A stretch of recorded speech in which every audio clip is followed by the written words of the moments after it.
We've known it all along. Oregon and Ohio State are the best teams in the Big Ten. They played the best game in the Big Ten. They're 1-2 in the country, and of course, they will play in the Big Ten championship game, right? It's not necessarily that simple.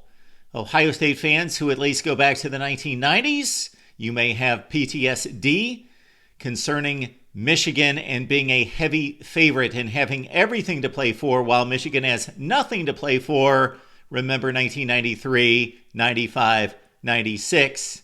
All right, let's look at the Big Ten tiebreakers, because if the Buckeyes lose to Michigan, then there are a number of factors that bring Penn State and Indiana into play. Although Oregon, of course, at 11-0, and even with a loss in the conference final against Washington to fall to 8-1 and a 2 or 3 or 4-way tie for first place in the Big Ten, have locked up a championship game because they've got the head-to-head tiebreaker against Ohio State, and the other tiebreakers line up for the Ducks. Instead of reinventing the wheel, we would like to thank our buddy Bill Bender at the Sporting News for breaking this down each and every week.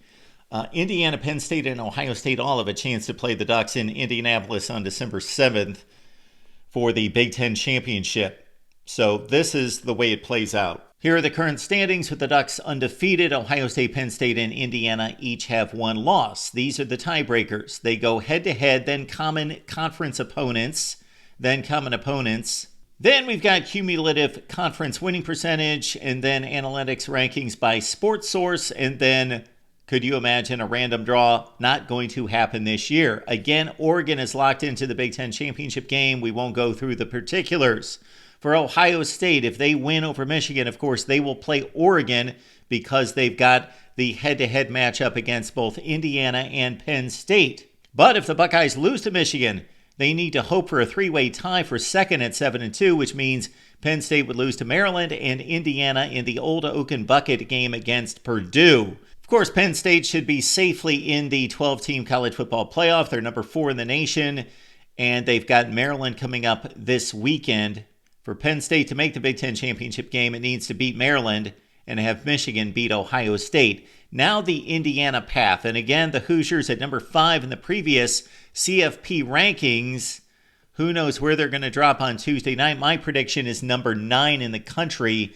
But in regards to getting to Indianapolis for the Big Ten championship game, they can still reach that game if Michigan beats Ohio State, and Penn State would need to lose to Maryland.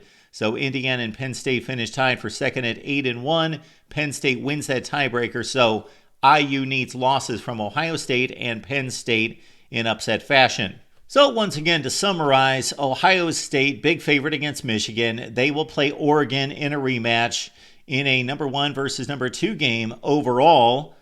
But if the Buckeyes lose and Michigan pulls off the upset, Penn State's in line. If they defeat Maryland, Indiana needs both Ohio State and Penn State to lose to complete their magical season and play Oregon in the Big Ten championship game. And once again, our thanks to Bill Bender of the Sporting News. So no crazy tiebreakers needed in the Big Ten this year, like conference opponents winning percentage or common opponents record against or the highest seeded win. Nothing like that needed in the Big Ten this year. But believe me, we just started to see what is possible in the future this year with Indiana, Ohio State, and Penn State, and a number of those teams not playing each other. It is going to be a mess, and maybe it will be a mess in other conferences. We still have the SEC, the Big 12, and the ACC to go right here at the Voice of College Football.